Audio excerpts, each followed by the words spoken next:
ओं नमो भगवते वासुदेवाय परमहंसस्वादितचरणकमलचिन्मकरन्नाय भक्तजनमानसनिवासाय श्रीकृष्णाय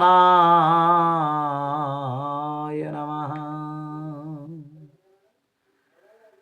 ओं श्रीगणेशाय नमः। ओं श्री परमात्मने नमः। ओं नमो भगवते महावराहाय। नारायणं नमस्कृत्य नरं चैव नरोत्तमं देवीं सरस्वती व्यासं ततो जयमुदीरयेत्। मुखं करोति वाचालं पङ्गुं लङ्घयते गिरिं यत्कृपातमहं वन्दे परमानन्दमाधवम्। नमस्तस्मै वराहाय लीलयोद्धरते महिं घोरमध्यगतोजस्य मेरुः खणखणायते। दंष्ट्राग्रेण धृता गौरुदधिपरिवृता पर्वतैर्निम्नगाभिः साकं मृत्पिण्डवत्प्राद्बृहवरुवपुषा अनन्तरूपेण जेन स्वयं कंसासुरारिर्मुरनरकदसा स्यन्तक्रोत सर्वसंस्थः कृष्णो विष्णुः सुरेश नदन मम रिपो नादिदेवो वराह। नमो भगवते महावराहाय। परमात्मा परम पुरुष सच्चिदानंद सर्वंतर्यामी सर्वकारण कारण परमात्मा भगवान श्रीमन्नारायण श्रीपाद पद्मरी अनंत कोटि प्रणति। समस्त श्रद्धालु भक्तमान को समस्त सनातन धर्मावलंबी आमर सनातन भाई भौणी मान को समस्त को सादर अभिनंदन। समस्त को सप्रेम जय जगन्नाथ। भगवान का दिव्य पावन अवतार भीतरी जेत अवतार ही चंदी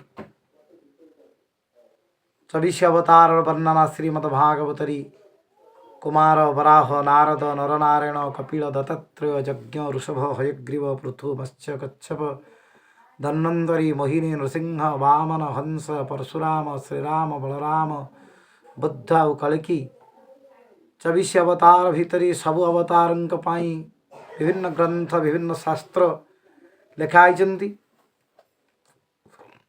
सर्वशास्त्र भीतरी अत्यंत महान एवं अत्यंत गभीर ज्ञान रे परिपूर्ण श्रीमद् वराह पुराण जेते पुराण आपण मान समस्त श्रवण करिसेंती। अष्टादश पुराण भीतरी श्रीमद् वराह पुराण भगवान वराह जो कथा निजे आज माँ पृथ्वीदेवी को कहउचंती। एभली सुंदर पुराणर चर्चा एभली सुंदर पुराणर कथावस्तु प्रायतः कोटि श्रवण करने को आमको उपलब्ध हुएनी। तेणु आज आम श्री सर्वप्रथम वराह भगवान जो दिव्य कथा भगवान श्री अंतर्यामी नारायण भगवान महावराह नररत्न नर ऋषि एवं तंक लीला को प्रकट करुथिबा भगवती माँ महासरस्वती वंदना करुची। वक्ता होचंदी स्वयं भगवान व्यासदेव आओ आसुरी संपत्ति को नाश करुथिबा भगवान के पर विजय करुथिबा श्री वराह पुराणर पाठ आज आपण माने समस्ते श्रवण करिवे। जो भगवान लीलापूर्वक ये पृथ्वी को उद्धार करिचंती एवं खुरारी सुमेरु पर्वत जहाँकर रहीकि खण खण शब्द करुछि से भगवान महावराह को नमस्कार करुछि।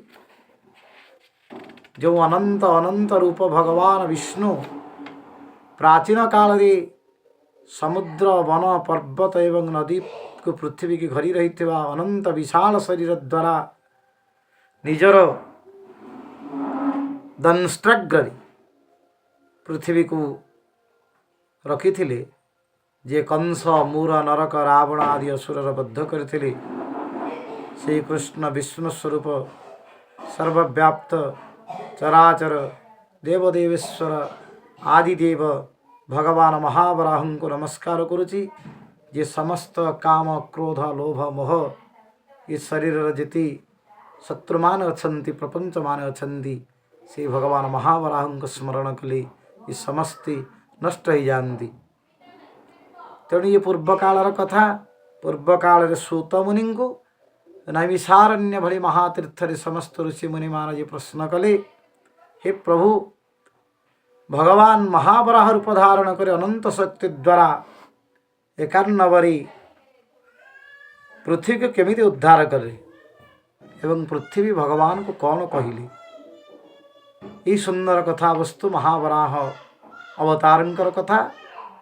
भगवान जो वराह अवतार होती पृथ्वी पचारुचंती प्रभु कल्पर सृष्टिर आरंभरी आपण जो मोर उद्धार कले हे भगवान वासुदेव हे भगवान केशव आपणकर सृष्टिर प्रारंभ रे कौन स्वरूप थिला आपणकर वराह स्वरूप थिला ना अलगा कौन से स्वरूप थिला। आपण वेद लुप्त हो अवस्था जो वेदर ज्ञान संसार नथिला आपण से मत्स्य रूप धारण करी समुद्र भितर प्रविष्ट हेले आ वेद को उद्धार करी ब्रह्मा को देले। आपण को अतिरिक्त कौन सी देवता दानव एकत्र होकर समुद्र मंथन करि पारि न थांते आपण सेतिके बेले कूर्म रूप धारण करी मंदराचल पर्वत को निज पृष्ठ पर धारण करी समुद्र मंथन करे। पृष्ठे भ्राम्य मंद मंदरगिरी ग्रावग्रकण्डुयना निद्राणुः कमठाकृतिर्भगवतो श्वासा निड़हा पंतवः जत संस्कार कलानुवर्तनवशात् बेलानि भेनमशा जातायातमतन्द्रितं जलनिधि नद्यापि विश्रम्यति। हे महाप्रभु जलरे बुड़िकी रही ये पृथ्वी को आपण जो वराह अवतार आज मोर उद्धार करिचंदी वराह अवतार मत आज रक्षा करिचंदी ये अवतार तात्पर्य कौन ये अवतार रहस्य कौन आपण उपरे आउ क्यों अवतार मान सब अच्छी आपण जो अवतार हेले ये अवतारंकर मूल तत्व किए यही सुंदर प्रश्न आज पृथ्वी पचारिचंदी भगवान वराहदेवंकर सुंदर उत्तर। जय जगन्नाथ।